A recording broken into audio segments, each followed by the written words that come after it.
Platform के इस YouTube channel में आपका बहुत बहुत स्वागत। आज का वीडियो विशेष करके हमारे वैसे अभ्यर्थियों के लिए है जो सीटीईटी की परीक्षा तैयार कर रहे हैं, सीटेट की परीक्षा में लगे हुए हैं और एक एक दिन करके आपकी परीक्षा की तिथि बहुत नज़दीक आते जा रही है। इस बीच में हमारे कई छात्र छात्राओं, अभ्यर्थियों तथा दर्शकों ने मुझे कमेंट्स किया कि सर एक बार पुनः ईवीएस तथा मैथ्स के नोट्स को संक्षिप्त में बता देते तो जिससे परीक्षा में हमारा क्वेश्चन नहीं छूट पाता। इसी बात को ध्यान में रखते हुए मैंने पुनः इस टॉपिक को शुरू किया है। जैसे जैसे परीक्षा नज़दीक आ रही है, प्रयास रहेगा कि आपकी परीक्षा से पहले मैथ्स ईवीएस की जो भी आपकी सिलेबस है उसको पूरा कर दिया जाए। विशेष करके पेडागोजी का पोर्शन जो है सब्जेक्ट टॉपिक तो आप एनसीईआरटी की बुक से भी पढ़ करके अपना पूरा कर सकते हैं, परंतु पेडागोजी का पेपर बहुत ही कठिन होता है और बहुत कंसेप्चुअल होता है, जिसको अगर ध्यान में नहीं रखा जाए तो आता हुआ क्वेश्चन छूट जाता है। तो इस बात को ध्यान में रख करके हमने मैथमेटिक्स और ईवीएस के पेपर जो विशेष करके पेडागोजी का पेपर है उस पर हमने ध्यान दिया है और जो सब्जेक्ट है, कंटेंट है, उस पर भी यदि समय बचेगा तो संक्षिप्त में चर्चा की जाएगी। लेकिन एक चीज़ बताना चाहते हैं कि चलते चलते यहाँ जो हमारा प्रयास है कि कम से कम ईवीएस और मैथमेटिक्स का आपका पेडागोजी पोर्शन निश्चित रूप से पूरा कर दिया जाए। आप सभी दर्शकों और विद्यार्थियों के कमेंट्स के आधार पर हमने इस वीडियो को तैयार किया है और उम्मीद करता हूं कि यह अच्छा लगेगा। वीडियो को आखिरी तक देखें और आपकी परीक्षा उपयोगी निश्चित रूप से कुछ न कुछ बात इसमें निकल करके सामने आएगी। यदि आप इसको लगातार देखते रहते हैं तो आपकी सीटेट के पेपर को निकालने में बहुत ही सुविधा मिलेगी, आसानी होगी। चलिए पुनः एक बार आपका स्वागत करते हैं तथा आपकी हमारी शुभकामना है कि आप निश्चित रूप से सीटेट को क्रैक कर सकें। आगे बढ़ते हैं। आज से शुरू हो रहा है हमारा अध्याय 1, पर्यावरण शिक्षण का महत्व एवं उद्देश्य।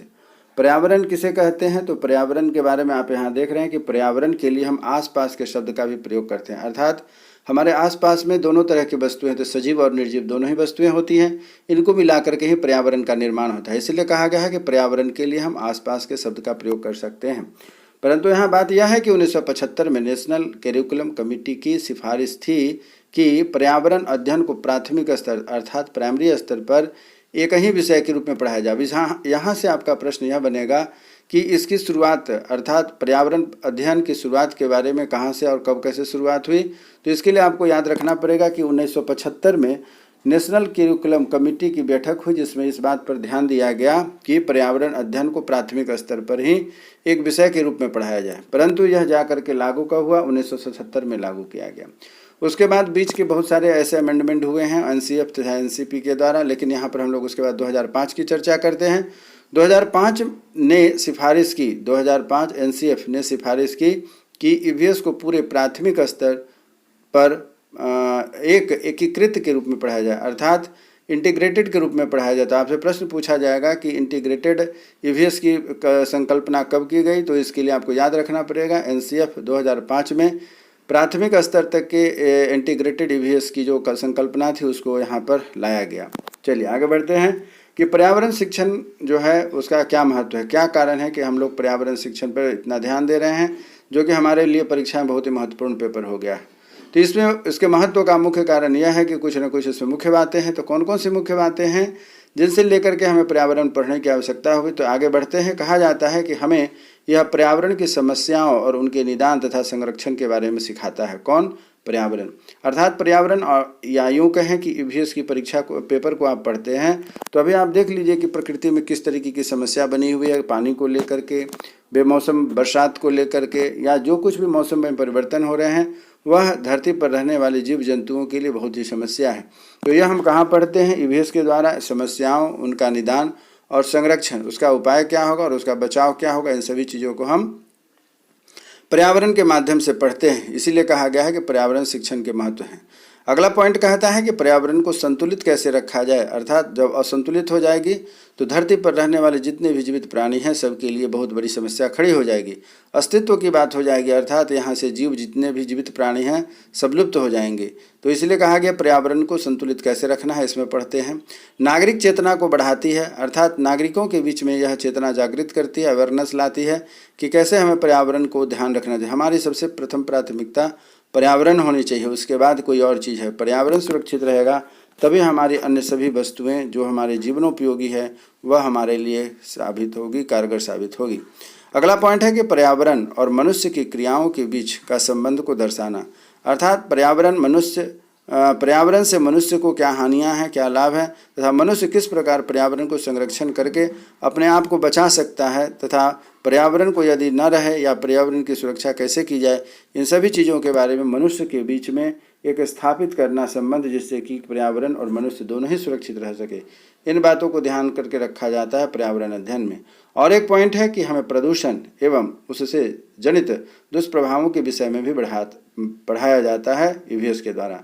अर्थात आप हम सभी जानते हैं कि प्रदूषण क्या होता है, प्रदूषण के बढ़ने से हमारे चारों तरफ क्या कुप्रभाव होंगे या इसका दुष्प्रभाव होंगे, इन सभी चीज़ों को हम लोग ईवीएस के माध्यम से पढ़ते हैं। इसलिए कहा गया है कि हमें प्रदूषण एवं उससे जनित दुष्प्रभावों के विषय में पढ़ना है। अगला पॉइंट कहा जाता है कि पर्यावरण शिक्षण के उद्देश्य। पर्यावरण शिक्षण के उद्देश्य क्या है? तो उद्देश्य के बारे में है कि पियाजे का कथन है कि बच्चे दुनिया के बारे में अपनी समझ सृजित करते हैं। बिल्कुल सही बात है, क्योंकि हर एक व्यक्ति की, हर एक बच्चे की समझने की अपनी अपनी क्षमता होती है। देखते हर एक व्यक्ति हैं, समझने की कोशिश हर एक व्यक्ति अपने अपने ढंग से करते हैं। हम शिक्षक होने के नाते हर एक बच्चे को अलग अलग ढंग से नहीं सिखा सकते हैं, नहीं समझा सकते हैं। हमारा प्रयास ऐसा होता है कि जिससे अधिक से अधिक बच्चे एक बार में सीख जाएं, समझ जाएं। और उसी अनुरूप पियाजे साहब ने कहा है कि बच्चे की दुनिया के बारे में अपनी समझ सृजन करते हैं। बच्चा खुद ही अपनी जो समझ होती है, सोच होती है, उसको विकसित करता है। तो इसके उद्देश्य, इसके आधार पर उद्देश्य क्या निर्धारित किए गए हैं पर्यावरण अध्ययन के, तो इस पर हम लोग आगे बढ़ते हैं। जहाँ जहाँ अंडरलाइन किया गया है कृपया उसे ध्यान से देखिएगा। ध्यान से यहाँ इसलिए कहा जा रहा है कि इससे आपका प्रश्न बनता है, इसी पर आधारित आपको प्रश्न घुमा करके पूछे जाते हैं। आप ध्यान से पढ़ेंगे, सुनेंगे, समझेंगे तो निश्चित रूप से आपकी परीक्षा में क्वेश्चन नहीं छूटेंगे। पर्यावरण के प्रति विद्यार्थियों में जिज्ञासा, रुचि, कल्पना एवं स्मरण शक्ति का विकास करना। अर्थात पर्यावरण पर ईवीएस जो विषय है, इसको क्यों पढ़ना है? तो इसके पढ़ने का उद्देश्य यह है कि इससे विद्यार्थियों में जिज्ञासा पैदा होती है, कुछ जानने की इच्छा होती है, रुचि बढ़ता है। निश्चित रूप से जब आपकी जिज्ञासा बढ़ेगी तो रुचि भी पैदा होगी। आप कल्पना भी करते हैं और जब उसको अपने अनुरूप जब सीखने का प्रयास करते हैं तो वह स्मरण शक्ति के रूप में विकास होता है। कठिन से कठिन विषयों को आप जो है आसानी से सीख लेते हैं। अगला पॉइंट है कि आसपास के पर्यावरण से विद्यार्थियों को परिचित कराना और उन्हें सक्रिय भागीदारी के द्वारा सुनिश्चित करना। अर्थात जो हम पर्यावरण के बारे में सीखते हैं, पढ़ते हैं और जो उसको अपने अनुरूप सोचते हैं, समझते हैं, याद रखते हैं, तो निश्चित रूप से परिस्थिति आने पर हम क्या है कि उसमें उसी अनुसार एक्टिव हो जाते हैं, सक्रिय हो जाते हैं और उससे हमारे और पर्यावरण के बीच एक संबंध स्थापित हो जाता है और उसी के अनुसार हम कार्य करते हैं। अगला पॉइंट है कि विद्यार्थियों में पर्यावरण के प्रति संपूर्ण दृष्टिकोण का विकास करना। निश्चित रूप से जब विद्यार्थी उस चीज़ को समझ लेता है कि पर्यावरण हमारे लिए कितना आवश्यक है, बिना पर्यावरण के हम यहाँ पर धरती पर नहीं रह सकते हैं, तो वैसी स्थिति में निश्चित रूप से वे बच्चे, विद्यार्थी जो होते हैं, पर्यावरण के दृष्टिकोण का विकास करके अपने साथ साथ दूसरे को भी सिखाते हैं। अगला पॉइंट है कि प्राकृतिक विभिन्नता एवं उनके कारणों को बताना। हम सभी जानते हैं कि प्रकृति में विभिन्नताएं भरी हुई हैं और विभिन्नताओं के क्या कारण हैं, किस आधार पर हम विभिन्न हैं एक दूसरे से। जलीय जीव भी दो प्रकार के होते हैं, धरती पर रहने वाले जीव भी कई प्रकार के होते हैं। इन विभिन्नताओं के क्या कारण हैं, इन सबों को हम ईवीएस के माध्यम से पढ़ते हैं और दूसरे को भी समझाते हैं। इसी को ईवीएस का अध्ययन में महत्वपूर्ण स्थान दिया गया है। भौतिक परिवेश की प्रति जागरूकता एवं संवेदनशीलता का विकास करना। भौतिक परिवेश का मतलब हो गया कि मनुष्य अपनी सुख सुविधाओं के लिए अपने आसपास जितनी भी वस्तुओं का निर्माण करता है वह सभी भौतिक परिवेश में आ जाते हैं। लेकिन हमें इस बात का ध्यान रखना चाहिए कि भौतिक परिवेश का जब हम निर्माण करते हैं तो हमें उसका प्रयोग भी करने आना चाहिए, जिससे कि प्रकृति को नुकसान न पहुँचे। इसी जागरूकता को ध्यान में रखते हुए हमें संवेदनशील होना पड़ता है कि अपनी आवश्यकता के साथ साथ प्रकृति का नुकसान ना हो। इस प्रकार की यदि आप भावना रखते हैं तभी जाकर के प्रकृति का पूरा लाभ ले पाएंगे। अन्यथा प्रकृति यदि के सुरक्षा में यदि दिक्कत होती है तो उसका खामियाजा मनुष्य को सबसे पहले भुगतना पड़ता है। इसलिए कहा गया है कि भौतिक परिवेश के प्रति जागरूकता एवं संवेदनशीलता का विकास करना। अगला उद्देश्य है कि विद्यार्थियों को यह बताना कि पर्यावरण हमारा धरोहर है और उसका पालक हैं। अर्थात हमें इस बात को बच्चों को बचपन से ही इस बात का ध्यान दिलाया जाना चाहिए कि प्रकृति, पर्यावरण हमारा शरीर, हमारा अभिन्न अंग है। जैसे हम अपने परिवार की सुरक्षा करते हैं, उनका पालन पोषण करते हैं, उसी प्रकार पर्यावरण भी हमारा अभिन्न अंग है, धरोहर है। यदि हम उसका पालन नहीं करेंगे, उसकी सुरक्षा नहीं करेंगे तो हम सुरक्षित नहीं रह सकेंगे। इसीलिए कहा गया है कि पर्यावरण हमारा धरोहर है और उसके पालन के लिए हमें ध्यान रखना चाहिए। नेक्स्ट पॉइंट है कि विद्यार्थियों में सामाजिक परिवेश के प्रति जागरूकता एवं संवेदनशीलता का विकास करना। विद्यार्थियों को यह बताना कि सामाजिक परिवेश, यहाँ पर ईवीएस में हम लोग यह भी पढ़ते हैं कि केवल जो प्राकृतिक वस्तुएं हैं वह ही हमारे पर्यावरण के अंग नहीं हैं, बल्कि पर्यावरण में जो प्राकृतिक वस्तुएं हैं, पेड़ पौधे, मिट्टी, हवा, जल इत्यादि, इसके साथ साथ यहाँ के रहने वाले लोग, वहाँ की परिवेश, वहाँ की संस्कृति, वहाँ की सामाजिक गतिविधि, ये सभी भी उसी के अंग आते हैं और उसके प्रति भी हमें जागरूक होना चाहिए तथा संवेदनशील होना चाहिए। संवेदनशीलता से बच्चों में एक अलग तरह की जागरूकता पैदा होती है और उससे संरक्षण का भाव पैदा होता है। इसीलिए कहा जाता है कि परिवेश के प्रति जागरूकता एवं संवेदनशीलता मनुष्य को सक्रिय बनाता है, कार्य के प्रति अग्रशील बनाता है तथा अपनी जिम्मेवारी का बोध कराने में मदद करता है। इसलिए मनुष्य को हमेशा संवेदनशील रहने का प्रयास करना चाहिए। जो बच्चों को बचपन से ही हम संवेदनशीलता के बारे में बताते हैं तो बच्चे निश्चित रूप से बड़े होकर के अपने सामाजिक परिवेश एवं साथ ही साथ पर्यावरण की जिम्मेवारी को भी समझते हैं। उनमें सामाजिक मूल्यों और भावनाओं का विकास करना ताकि वह स्वस्थ स्पर्धा के लिए तैयार हो सके। अगला पॉइंट है कि मनुष्य के जीवन पर पड़ने वाले पर्यावरण के विभिन्न प्रभावों को बताना। मनुष्य के जीवन पर पड़ने वाले पर्यावरण के विभिन्न प्रभावों को बताना। अगला पॉइंट है कि वास्तविक जीवन की चिंताओं के विषय में समझ उत्पन्न करना। वास्तविक जीवन की चिंताओं के विषय में समझ उत्पन्न करना। वास्तविक जीवन की चिंता अर्थात हमारा जीवन कैसा होगा तथा साथ ही साथ यहाँ पर जो हमारी निर्भरता है पर्यावरण पर, उन दोनों के प्रति कैसा रिलेशन होगा, संबंध होगा, इन्हीं बातों को कहा गया है कि वास्तविक जीवन की चिंताओं के विषय में समझ उत्पन्न करना।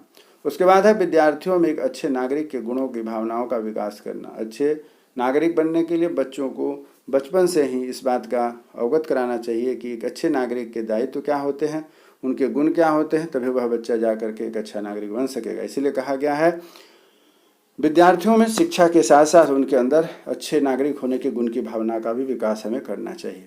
नेक्स्ट है कि सार्थक अधिगम हेतु कक्ष की गतिविधियों को विद्यालय के बाहर में परिवेश से जोड़ना एवं उनको प्रश्न पूछने के लिए अभिप्रेरित करना।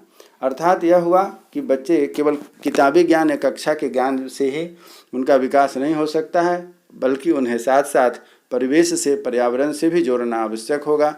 और जहाँ उन्हें दिक्कत हो तो उन्हें अपने सीनियर से या अपने जो गुरु हैं या अपने शिक्षक हैं उनसे, अपने अनुभवी जो भी घर में बड़े व्यक्ति हैं उनसे निश्चित रूप से अपनी क्वेरी को, अपने प्रश्न को पूछेंगे, तभी जा कर के उनका जो किसी विषय के प्रति संशय है वह पूरा हो सकेगा। और हमारा प्रयास भी तभी संभव होगा कि यदि बच्चे प्रश्न नहीं पूछते हैं तो वहाँ पर बच्चों के अंदर समझ विकसित नहीं होगी। तो इसलिए कहा गया है कि सार्थक अधिगम हेतु कक्ष की गतिविधियों को विद्यालय के बाहर अर्थात जहाँ पर्यावरण है, जहाँ परिवेश है, वहाँ ले जाकर के उन्हें शिक्षा दिया जाना चाहिए। तो इसमें से आपका प्रश्न बनता है कि बच्चों की समझ विकसित करने के लिए क्या करना होगा। तो आपको करना होगा कि विद्यालय के बाहर परिवेश में जोड़ना तथा उनके प्रश्न पूछने के लिए अभिप्रेरित करना। अब आगे बढ़ते हैं कि विद्यार्थियों में कौन कौन से कौशल का विकास करना है, कौशलों का विकास कैसे होता है, यह बात का ध्यान देना है। तो बच्चों के अंदर कौशल का विकास करने के लिए उन्हें अवलोकन करना अर्थात नज़दीक में जाकर के होने वाली गतिविधियों को देखना, समझना। उसके बाद है पहचानना से अभिप्राय है कि कैसे यह गतिविधि हो रही है।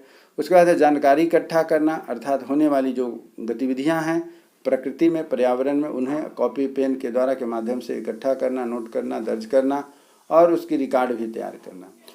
उसके बाद है कि वस्तुओं का विभेदीकरण अर्थात डिफरेंसेस करना। वस्तुओं में क्या डिफरेंसेस हैं, क्या विभिन्नता है, क्या कारण है विभिन्नताओं का, इन सभी चीज़ों का भी उन्हें अवगत कराना। उसी प्रकार है वस्तुओं की तुलना एवं वर्गीकरण करना। जहाँ पर हम तुलना करेंगे तो फिर उन्हें अलग अलग वर्गों में छांट करके, कि जैसे मान लीजिए कि धरती पर रहने वाले जीव के बारे में अगर करना है तो धरती पर दो प्रकार के जीव होते हैं, जो एक धरती पर रहते हैं और एक आकाश में चरण करते हैं। फिर आकाश में जो चरण करते हैं उनको भी दो भागों में बांटा गया है। धरती पर रहने वाले जीवों को भी दो भागों में बांटा गया है, जैसे कि पेड़ पौधे हैं, मनुष्य हैं, पशु हैं। इन सबों का क्या है कि तुलनात्मक अध्ययन करना, आखिर क्या समानता है और क्या विभिन्नता है, इसी को कहा गया है कि तुलनात्मक वर्गीकरण। उसके बाद है वस्तुओं की बीच सहसंबद्धता स्थापित करना। अगला है पूर्वानुमान करना अर्थात आप जो कुछ भी समझते हैं वह अपने आप नहीं समझ लेते हैं, क्योंकि पहले से आपके पास कुछ ज्ञान होता है और उस ज्ञान के आधार पर आप अनुमान लगाते हैं कि यह होने वाली जो गतिविधि है किस प्रकार हो रही है। तो इसी चीज़ को हम कहते हैं पूर्वानुमान। उसके बाद है समस्या को पहचानना और उसका हल सुलझाना। समस्या को पहचानना और उनका हल सुलझाना। जब हम अपना खुद का विवेक जब विकसित होने लगता है, अपनी समझ जब विकसित होने लगती है, तो हम समस्या को समझते हैं और समझने के बाद खुद से जो अपना ज्ञान अनुभव होता है उसके आधार पर उसका समाधान भी करने लगते हैं। इसीलिए कहा गया है समस्या को पहचानना और उसको हल करने का उपाय सोचना। उसके बाद है किसी तथ्य की जांच अर्थात सर्वेक्षण करना तथा निष्कर्ष निकालना। किसी तथ्य की जांच करना और उसका निष्कर्ष निकालना। तो जब तक जांच नहीं करेंगे, सर्वेक्षण नहीं करेंगे, तब तक उस निष्कर्ष पर नहीं पहुंच सकते हैं। इसलिए कहा गया है कि किसी तथ्य की जांच या सर्वेक्षण करना और उसके बाद उसका निष्कर्ष निकालना, कंक्लूजन, कि आखिर इस समस्या क्या है, इसका समस्या का कारण क्या है और इसका निदान क्या है। उसके बाद है संवेदनशीलता बने रहना। संवेदनशील होना मनुष्य को बहुत आवश्यक है। बच्चों को बचपन से ही संवेदनशीलता के प्रति सजग करना होता है, जिससे कि वह अपने परिवार, अपने प्रकृति, अपने पर्यावरण के बारे में जब तक नहीं सजग होगा वह उसकी संरक्षण को बात नहीं समझ सकता है। तो संरक्षण के लिए संवेदनशील होना परम आवश्यक है। आपसे प्रश्न पूछेगा कि संवेदनशीलता से क्या अभिप्राय है, तो संवेदनशीलता से अभिप्राय होता है संरक्षण का। जब तक आप संवेदनशील नहीं होंगे संरक्षण नहीं कर सकते, अर्थात निर्दयता के पूर्वक आप उसका विनाश करते जाते हैं। तो उसके संरक्षण के लिए आपको संवेदनशील होना होगा और तभी आप उसकी संरक्षण कर सकते हैं। उसके बाद क्या है कि पर्यावरण अध्ययन से कौशल वैसे विकसित होंगे, तो ये चार्ट पढ़ने आना चाहिए, चित्र को समझने आना चाहिए, मानचित्र को समझ सकते हैं, रेखा चित्र को, आरेख को और आदि चीज़ के पढ़ने तथा उनको समझने से ही आप वहाँ पर इसके प्रति जागरूक हो सकते हैं। आखिरी पॉइंट हमारा यह है कि सीखने की प्रक्रिया को कौन कौन से प्रभावित करते हैं। पर्यावरण में सीखने की क्रिया को प्रभावित करने वाले कौन कौन से कारक हैं, तो 2 कारक हैं। एक व्यक्तिगत कारक होते हैं और दूसरा पर्यावरणीय कारक होते हैं। एक है व्यक्तिगत और दूसरा है पर्यावरण। व्यक्तिगत कारक में कुछ कुछ जो महत्वपूर्ण होते हैं, जो कि व्यक्ति के अंदर जो स्वभाव होता है उसे हम व्यक्तिगत कारक कहते हैं, जैसे बुद्धि, रुचि, इच्छा, दृढ़ता, परिपक्वता और प्रेरणा, ये सभी व्यक्तिगत कारक होते हैं। और साथ में क्या है कि हम अभ्यास करते हैं, चिंता या चिंतन करते हैं, उससे थकान होती है, यह भी व्यक्तिगत कारक होता है। और साथ ही साथ अपनी बुद्धि को बढ़ाने के लिए, अपने ज्ञान को बढ़ाने के लिए तथा जागरूकता को शांत करने के लिए हम लोग स्व अध्ययन करते हैं, अर्थात अपने अध्ययन को कंटिन्यू करते हैं, लगातार रखते हैं, जिससे कि हम अपने ज्ञान का विकास कर सकें। इसलिए स्व अध्ययन बहुत आवश्यक है, व्यक्तिगत कारक। और उसके बाद है वातावरण कारक। वातावरण से, प्रकृति से जो हमें प्राप्त होता है उसे वातावरणीय कारक कहते हैं, जैसे कि परिवार, विद्यालय, समाज, वातावरण, कक्षा का वातावरण, ये सभी वातावरण है। अर्थात व्यक्ति वातावरण में रहते हुए अपने आप का विकास कैसे करता है, किस मदद से, तो परिवार के माध्यम से, विद्यालय के माध्यम से, समाज के वातावरण तथा कक्षा के वातावरण से, इन सभी कारकों के माध्यम से व्यक्ति अपना विकास करता है। इसीलिए यह एक वातावरणीय कारक है। उसके बाद है शिक्षक के व्यक्तित्व। शिक्षक का व्यक्तित्व, अध्यापन की विधि और अध्ययन सामग्री, यह बच्चों के विकास में बहुत मदद करता है। अर्थात शिक्षक के पास जैसा व्यक्तित्व होगा, जैसा ज्ञान होगा, उसी तरीके की जानकारी अपने छात्र छात्राओं को देते हैं। अध्यापन विधि अर्थात पढ़ाने की जो मेथड है उसकी बात कही जा रही है।